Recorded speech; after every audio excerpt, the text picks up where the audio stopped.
Doctor Bhuvaneswaran, Coimbatore. யோகானால் நம்மளால் வெயிட்டை குறைக்க முடியுமா?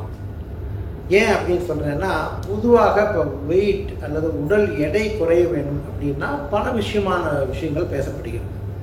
சில பேர் மருந்து சாப்பிட்றாங்க. நான் பொதுவாக அதை தவிர்க்க வேண்டும்னே சொல்லுவேன். ஏன்னா மருந்துகள் மூலம் உடல் எடை குறையிறதுல பல சமயங்களில் பல பிரச்சனைகள் வருகிறது. இரண்டாவது விஷயம் என்னென்னா, ஆகார கட்டுப்பாட்டு மூலம் குறைக்கிறது. மூன்றாவது பார்த்தீங்கன்னா, எக்ஸசைஸ் என்று சொல்லக்கூடிய இந்த ஜிம்முக்கு போய் ஒர்க் அவுட் பண்ணாலும் சரி, உடற்பயிற்சி முறையிலாலும் சரி குறைக்கிறது. இப்போ இதெல்லாம் நம்ம அறிந்த விஷயங்கள். தற்போது யோகா மூலமாகவும் எடையை குறைக்க முடியும் அப்படின்னா அதை பற்றி ஒரு சின்ன ஒரு விளக்கம். யோகா அப்படின்னா உங்களுக்கு தெரியும், யோகாவில் 8 அங்கங்கள் இருக்குது. ஆனால் இப்போ நான் உங்கள்கிட்ட சொல்லக்கூடிய அந்த எடை குறைக்கக்கூடிய யோகா அப்படிங்கிறது பொதுவாக பார்த்தீங்கன்னா உடல் ரீதியாக செய்யக்கூடிய ஆசன முறைகள்.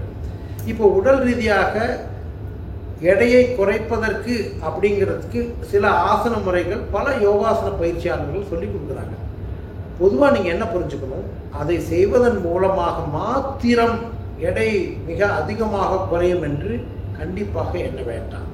ஏனென்றால் யோகாசனத்தில் உங்களுக்கு செலவிடக்கூடிய கேலரிகள் மிக குறைவு.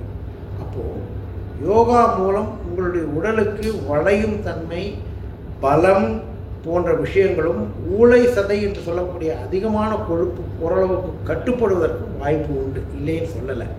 ஆனால் கூட மிக முக்கியமாக உணவு கட்டுப்பாடும் மிக அவசியம்.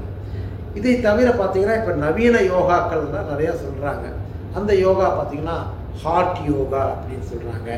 இன்னும் சில பேர் அந்த யோகாவிலேயே ஒரு வேறு பேரை வைத்தெல்லாம் புதுசாக சொல்கிறாங்க. இப்போ இந்த யோகானால் நம்மளால் 100% நம்ம கட்டுப்படுத்த முடியுமா? அதை சொல்வது கடினம். அதனால் புரிஞ்சுக்குங்க, யோகாசனம் செய்வது உங்கள் உடலுக்கு மிக மிக நல்லது, அது தவறுன்னு சொல்லலை. அதன் மூலம் மாத்திரமே நம்மளால் எடையை குறைக்க முடியுங்கிறது இல்லை. உணவு கட்டுப்பாடு மிக மிக அவசியம். புரிஞ்சுட்டிங்களா? வணக்கம்.